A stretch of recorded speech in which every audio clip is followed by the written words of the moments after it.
asalaamu calaykum. ma og tahay in qaar ka mid ah caadooyinka aad samayso maalin kasta ay saameyn ku yeelan karaan hormoonka ragnimada ee loo yaqaan testosteron? waxaa laga yaabaa inaad u malaynayso in testosteronku uu yahay arrin ku saabsan murqaha oo keliya, laakiin wuxuu door muhiim ah ku leeyahay tamarta, murqaha, rabitaanka galmada iyo caafimaadka guud ee ninka. laakiin waxaa jira caadooyin maalinle ah oo aan si fudud u iska indho tiri karno. haddaba toddobadan arrimood fiiro gaar ah u yeelo. lambarka 7: fadhi badan iyo dhaqdhaqaaq la'aan. haddii maalintaada inteeda badan aad fadhido, aad telefoonka isticmaasho, aad shaqada ku fadhiisato, kadibna guriga timaado oo aad mar kale fadhiisato, jidhkaagu ma helayo dhaqdhaqaaqii uu u baahnaa. dhaqdhaqaaqa joogto ah iyo jimicsi ayaa guud ahaan qayb ka noqon kara hab nololeedka taageera testosteron iyo caafimaadka ragga. sidaas darteed, isku day inaad maalin kasta socoto, jimicsato, ama aad samayso dhaqdhaqaaq jidhkaaga shaqaysiinaya. lambarka 6: hurdo aan ku filnayn. haddii aad habeen kasta seexato saacado yar, ama hurdadaadu tahay mid aan joogto ahayn, ha u malayn in jidhkaagu uusan waxba ka dareemayn. jidhka wuxuu u baahan yahay hurdo si uu soo kabsado. daraasado ayaa muujiyay in hurdo la'aanta daran ay hoos u dhigi karto testosteronka ragga. marka haddii aad habeen kasta telefoonka ku dheeraato, subaxdana aad daalan tahay, waxaa laga yaabaa in caadadaas ay tahay mid aad u baahan tahay inaad beddesho. lambarka 5: miisaan badan, gaar ahaan baruurta caloosha. baruurta badan ee jidhka, gaar ahaan tan ku aruurta calooshu, waxay la xiriiri kartaa heerar testosteron ee hooseeya. tani waxay noqon kartaa wareeg aan fiicnayn. miisaan badan, testosteron hoose, firfircooni yar, miisaan sii kordha. sidaas darteed, haddii aad leedahay baruur caloosha ah, haddii radda saarin muuqaalka oo keliya, daryeel caafimaadkaaga guud, cunto dheelitiran, dhaqdhaqaaq iyo miisaan caafimaad leh ayaa muhiim ah.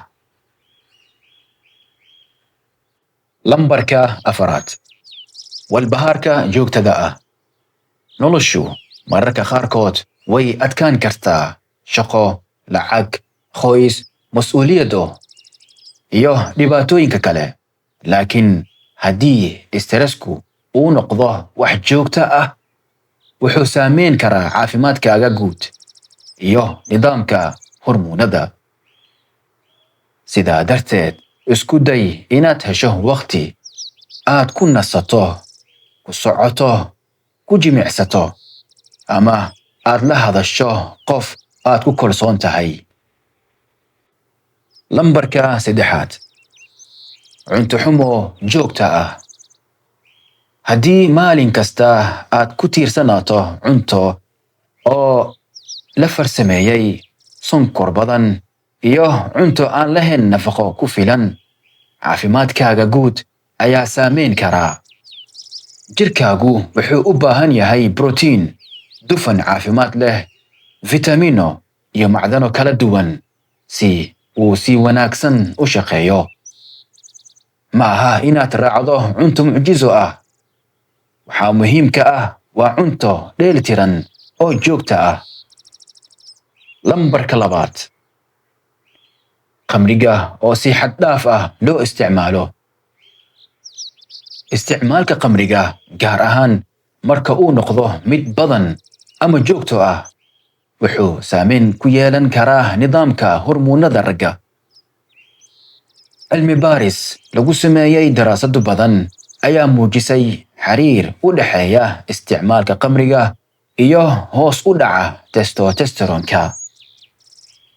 Sidaa darteed, haddii aad rabto inaad ilaaliso caafimaadkaaga, ka fogaanshaha khamriga ama yareyntiisa waa tallaabo muhiim ah. Lambarka 1. nolol aan lahayn dhaqdhaqaaq iyo daryeel caafimaad. Waxaan inta badan raadinaa wax hal mar ah oo testosteronka kor u qaada. Laakiin xaqiiqdu waxay tahay in caafimaadka hormoonadu uu qayb weyn ka yahay habka nololeedka guud.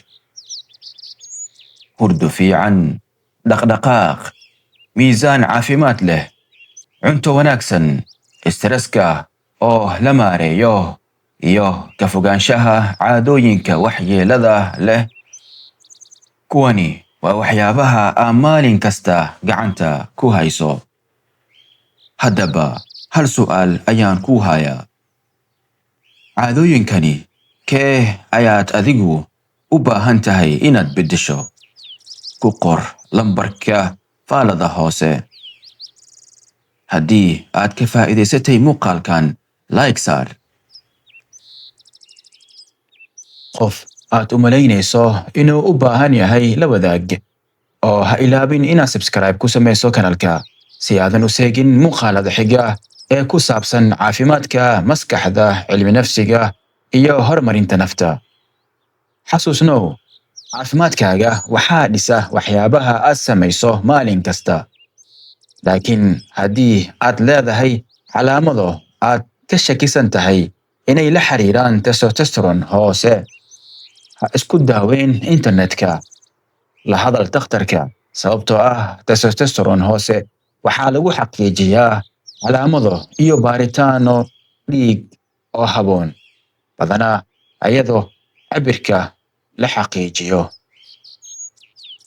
Mahadsanid daawashada. Subscribe saar oo aan ku kulanno muuqaalka xiga.